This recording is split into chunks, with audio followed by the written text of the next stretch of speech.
ज्योति कलश छलके, ज्योति कलश छलके,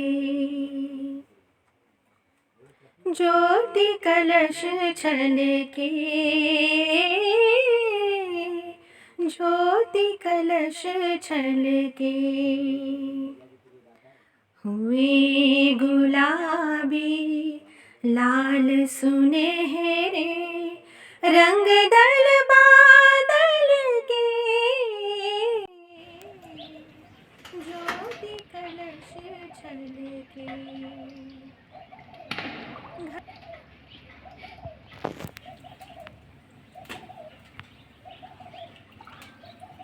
बहुत सारी मछलियाँ,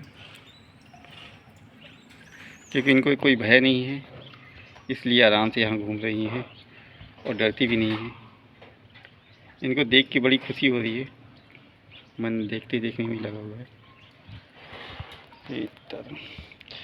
पूरे में जल बहता है और यही नाली के रूप में इस सरोवर में चला जाता है, मतलब इस कुंड में चला। और कुंड में पानी भी भरा भी है बहुत जगह से। सीताराम सीताराम, बहुत ही सुंदर स्थान देखा।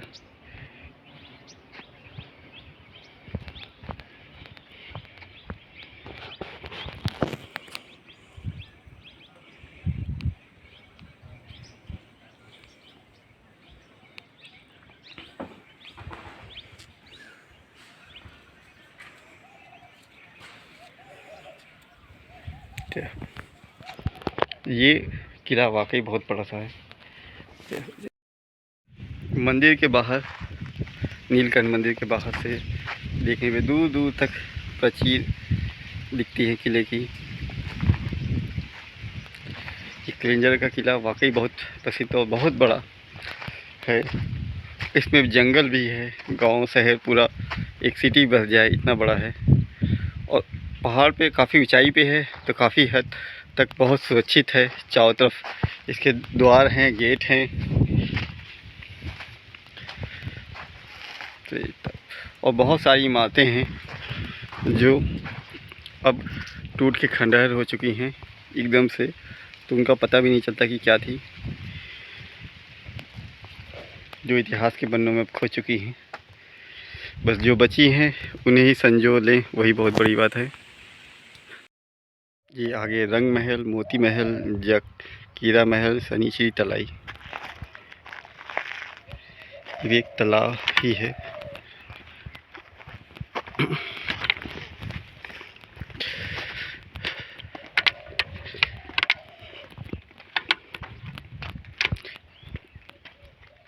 ये उर्दू में लिखा हुआ है, तो ऐसा लगता है अकबर मुग़ल कालीन का बना हुआ है, और बनावट भी वैसे ही है।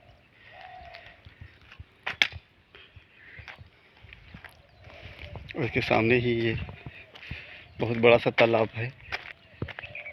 तालाब काफ़ी गहरा भी है। अगर पानी पूरा भरा हो तो बहुत बड़ा तालाब आएगा, वो भी पक्का। नीचे पत्थर ही पत्थर है, चारों तरफ पत्थर ही हैं, तो ये पक्का ही हो गया। आगे चलते हैं रंग महल, मोती महल और बाकी जगह पे। ये है रंग महल, मोती महल।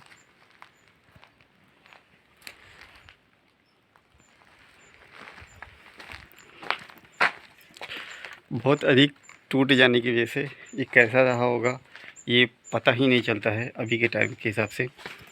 ये है मोती महल।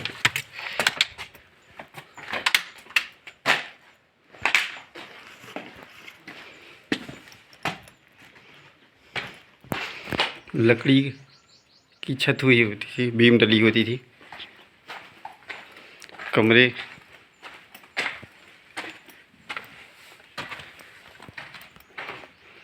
ऊपर के अलग, नीचे के अलग।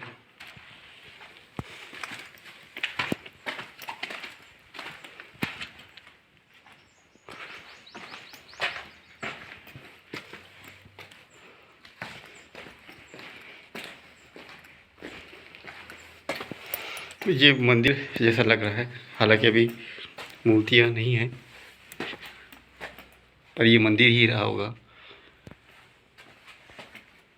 क्योंकि जैसे बना हुआ है देखने में मंदिर का ही स्वरूप लग रहा है।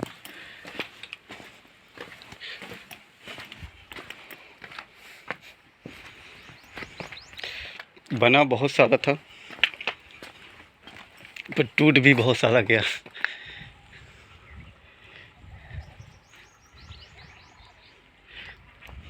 पहाड़ पत्थरों की कमी नहीं थी, तो ढेर सारे पत्थरों और गारों का ये बड़े बड़े महल बनते थे। इस तरह शिव जी का मंदिर था।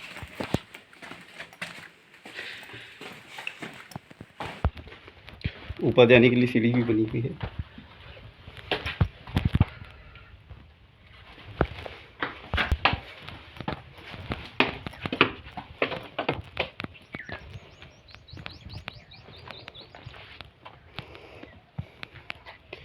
काफ़ी पुराने हो गए हैं, छतें फट चुकी हैं, क्योंकि चढ़ने में भी डर लगता है, क्योंकि नीचे लकड़ी की बनी होती थी, बीम लकड़ी की होती थी, तो वो टूटने का डर बना रहता है।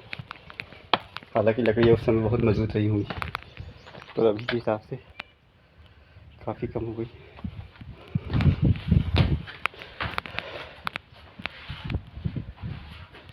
बहुत अच्छा है गर्मी में बैठ के,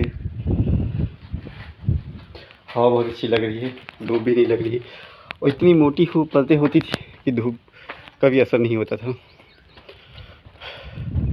इसके नीचे भी लकड़ी की ही बीम डली हुई है, और ये शायद रंग महल होगा, और वो आगे वाला जाके देखते हैं।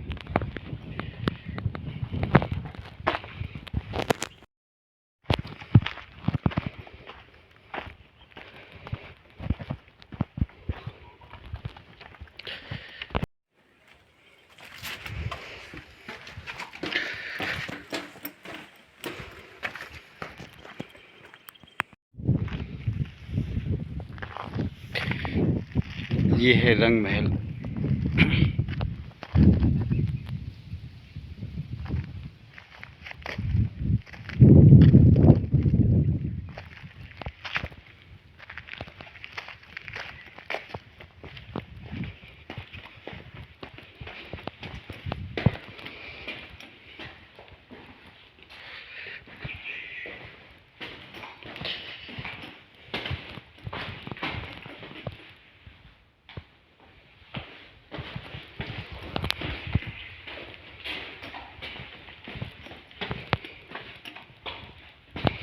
ये सचमुच वैसे ही है, वो बड़ा था, ये बड़ा है, वो छोटा था, है रंग महल जैसा ही। बीच में फव्वारा लगा रहा होगा, या तालाब पानी जल भरा रहा होगा। यहाँ प्रोग्राम करते रहे होंगे, क्योंकि बैठने की सारी व्यवस्था बड़ी अच्छी है।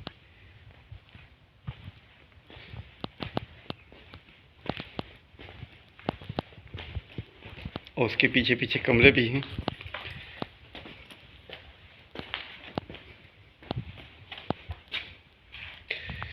जितना खर्चा पहले के समय में हो जाता था घर बनने में, उतना अब मतलब ऐसी जगह बनना संभव नहीं है। और है भी तो अब वो टेक्नोलॉजी नहीं रह गई। पहले की हर चीज़ें जो होती थी वो प्रकृति के हिसाब से भी देखी जाती थी, मौसम के हिसाब से, उनका गणित ही अलग होता था।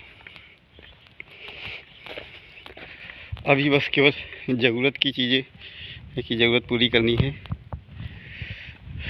किसी तरीके से पूरा करना है। बीच बीच में इस जंगल में बहुत सारे महल मकान बने हुए हैं, जो काफ़ी हद तक खंडर भी हो चुके हैं, तो पता नहीं चलता कि क्या क्या है। ये बना होगा, इसमें लकड़ी पड़ी होगी, इसके ऊपर छत बनी रही होगी।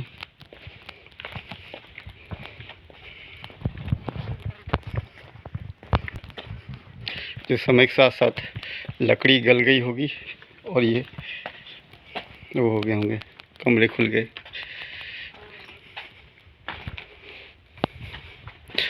ऊपर ही सीढ़ी और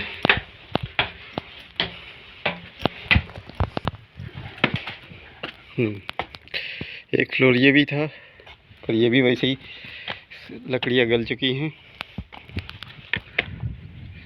और फ्लोर गिर चुका है। नीचे का इधर का बचा हुआ है और इधर का गिर चुका है।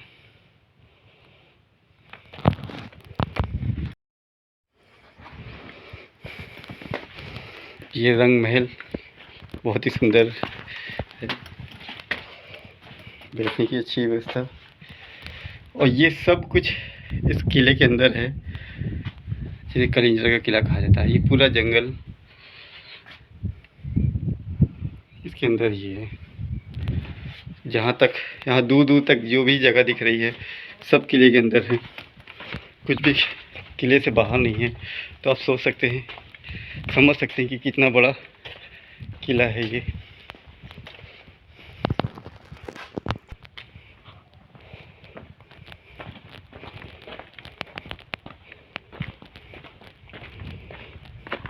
सीढ़ियाँ हैं और ये छत की लकड़ियाँ इसमें रखी जाती, इसी पर छत बनी रहती थी, और अभी नहीं है।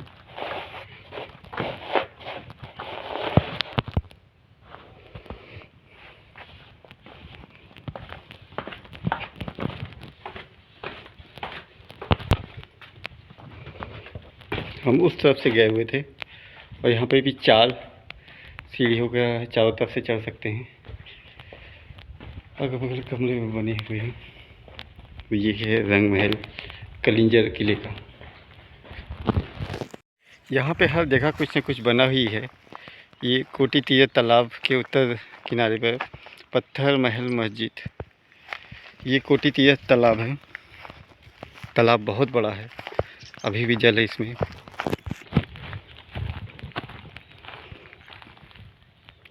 और तालाब पूरी तरीके से पक्का है क्योंकि नीचे से तो पत्थर ही पत्थर है, चारों तरफ से भी पक्का है।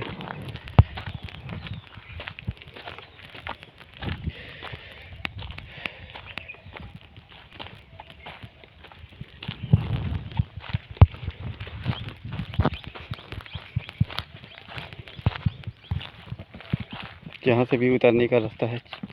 तालाब के चारों तरफ सीढ़ियाँ बनी हुई हैं हर जगह से, कि आप कहीं से भी किसी भी एरिया में रहें तो उतर सकते हैं। अभी जल कम है, पर बरसात में काफ़ी जल भर जाता होगा।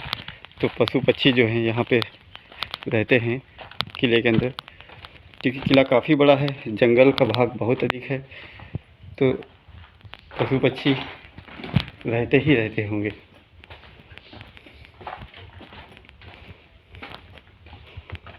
ये मस्जिद पत्थर मस्जिद महल है।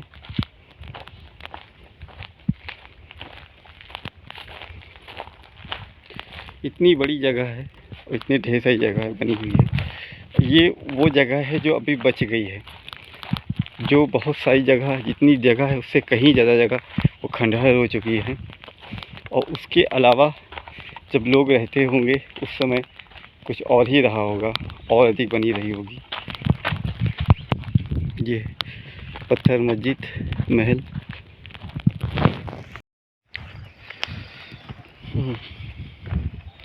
ये वो है तालाब, इसमें भी जल भरा हुआ है। सामने जो है मस्जिद महल है, और ये है अमान सिंह महल। ये बहुत ही बड़े में है, तो आप पैदल एक दिन में तो नहीं घूम सकते लगता है।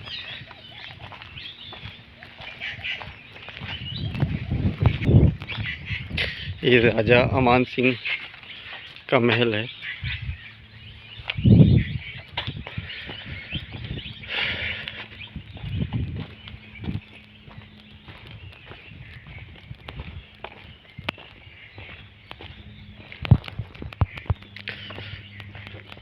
अभी लगता है राजा साहब है नहीं, इसलिए बंद है। होते तो मिल लेते।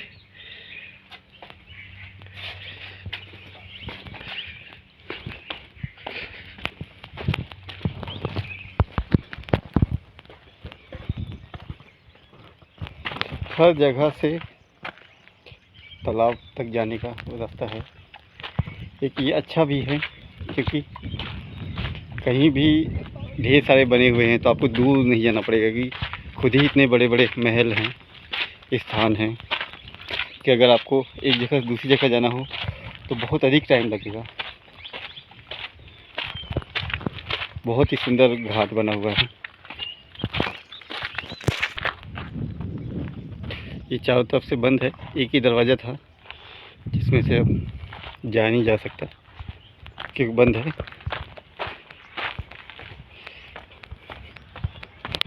बहुत बड़ा तालाब और वो भी पूरा पक्का।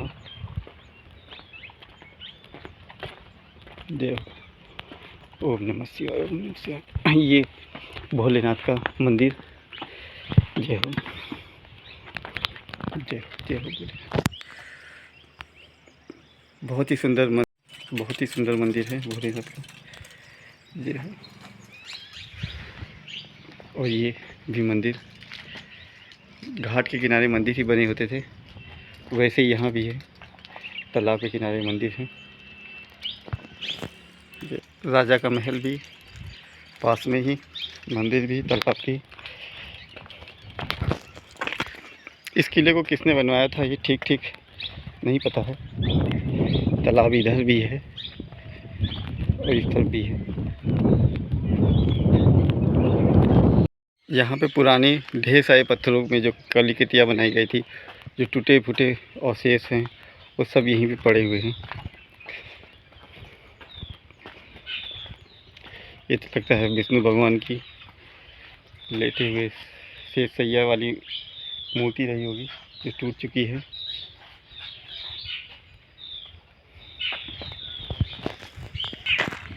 कोठी तीर्थ जलाशय कलिंजर दुर्ग में छोटे बड़े अनेक सिवा जलाशय है जिसमें अधिकांश शैलकित है। ये पहाड़ की धरातल को काट किया गया है। विशाल सरोवर कोठी तीर्थ प्रमुख आकर्षण का केंद्र है। यहाँ दिवाले भी बनाए गए हैं।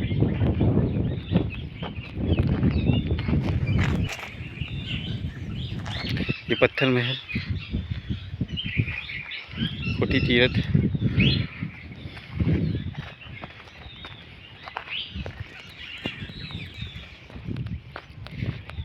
ये घाट इतने सुंदर बने हैं कि घाट नदियों के किनारे भी बहुत कम होते थे। खैर ये राजा का किला है, महल है, तो यहाँ ऐसा होना स्वाभाविक ही है।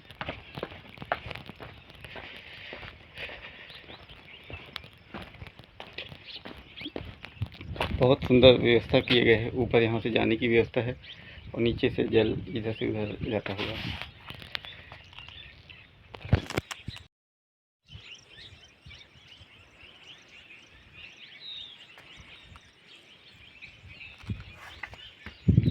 धूप बहुत अधिक होने की वजह से मोबाइल में भी व्यू बहुत ब्लर हो जाते हैं थोड़े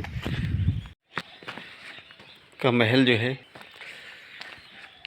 एक संग्रहालय भी है, इसीलिए बंद है। यह खुलने का टाइम भी होगा अलग अलग। दूर दूर तक प्राचीर की दीवार दिख रही है।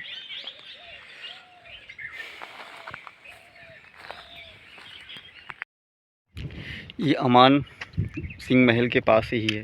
ये मेघधारा है। इस जल स्रोत के सभी मेघों के सुंदर अंकन के कारण इसका नाम मेघधारा पड़ गया, जिसमें निरंतर स्वच्छ जल धारा प्रवाहित होता रहा है तथा संभव ऊंचाई स्थित कोठी तीर्थ से रिस कराता है। इस जल के स्रोत के ऊपर लगभग 17-18 शताब्दी के गुम्बद युक्त कक्ष निर्माण है। समीप में गुप्तकालीन ब्रह्म लिपि में अंकित लघु अभिलेख है जो गुप्तकालीन तीर्थ यात्रियों के उत्खनन किया गया है।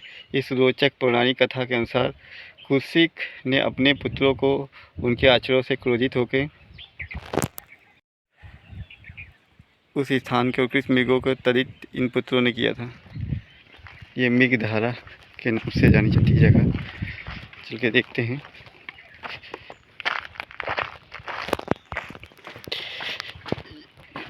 इस समय यहाँ गर्मी बहुत अधिक पड़ रही है। यहाँ पे आने का सबसे अच्छा तरीका है, समय है बरसात के बाद। चित्रकूट धाम हमेशा जब भी आने की कोशिश करें कि बरसात के बाद ही आए, क्योंकि उस समय ना गर्मी होती है और ना ही ठंडी।